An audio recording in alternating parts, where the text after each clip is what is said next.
Hey everybody, and welcome to another Mega Construx Pokemon review here on my channel, and today we're taking a look at Riolu Evolution set.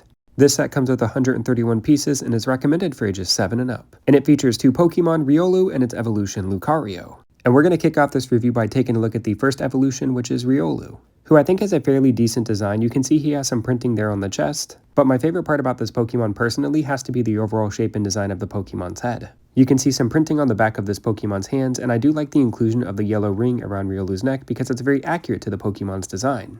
There is also some nice printed detail on the back of Riolu's legs as well as the back of the Pokemon itself. I'm not really the biggest fan of the brick-built tail that they decided to go with for Riolu. I feel like it's a little too skinny when compared to the actual Pokemon's design. Personally, I prefer when Mega makes molded pieces for the tails of these Pokemon, but I do have to commend them for at least trying. Riolu does come with a fair bit of articulation. The head of this Pokemon is on a ball joint, so it can be moved up and down and side to side. Riolu comes with ball joints in both of the shoulders and elbows of the Pokemon. This allows for both of the arms to have some pretty good posability and articulation. Riolu also comes with ball joints in both of the hips, so the legs are able to be moved out to the side as well as forward and backwards and rotated around. Surprisingly, there is no ball joint in the knee of Riolu, which can limit its posability and articulation in the lower extremities. But overall, for being such a small figure, it does have some pretty good articulation to it.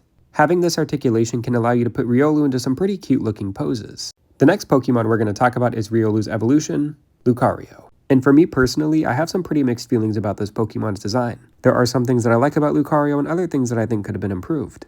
We're going to start with the things that I like about Lucario, which is its overall printed quality. This is something that I find Mega does consistently well, and it's no different with Lucario here. Also like the white spike in the middle of Lucario's chest, as well as the ones that are coming off of his hands. It's very accurate to the Pokemon's design. And there's also some printed detail on the back of Lucario's legs. Speaking of the legs of Lucario, I actually don't like their design or overall look in general. Lucario also comes with a brick-built tail, but its design is more accurate than it was on Riolu. There is a rubber piece meant to represent fur around the neck of Lucario, and while I do appreciate the inclusion, I wish it had a little bit more of a dynamic shape. It looks a little flat to me. With Lucario being a bigger build, there is more articulation. The head is on a ball joint so it can be rotated around. Both of the ears of Lucario can be moved up and down as well. The shoulders of Lucario are also on ball joints so they can be moved up and down and rotated all around. There is also another pair of ball joints in the elbow of Lucario, which allows for some good articulation and range of motion. The knee of Lucario can also bend forward and backwards, but as you can see, that big rubber piece limits the articulation in the hips of Lucario. Turning Lucario to the side, you can also see that there is another ball joint in the base of Lucario's tail, which is a nice feature I suppose because it allows the tail to be moved around. Even though Lucario has more articulation, I do find him more difficult to pose due to that big rubber piece that makes up the top half of his legs.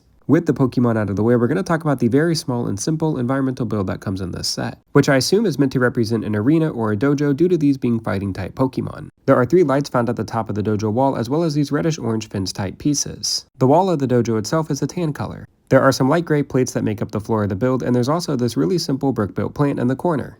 This build is nothing impressive in my opinion, but there is room to fit Lucario and Riolu onto the build if that's something you want to do. I bought the Riolu Evolution set for $20 at a local flea market, which I think is a relatively fair price for what you're getting considering a single Pokemon goes for $8 these days. But I do think that the overall build quality for Lucario could be improved in future iterations. You'll have to let me know what you think of this set in the comments below, and be sure to like and subscribe for more brick-built content in the future. Till next time.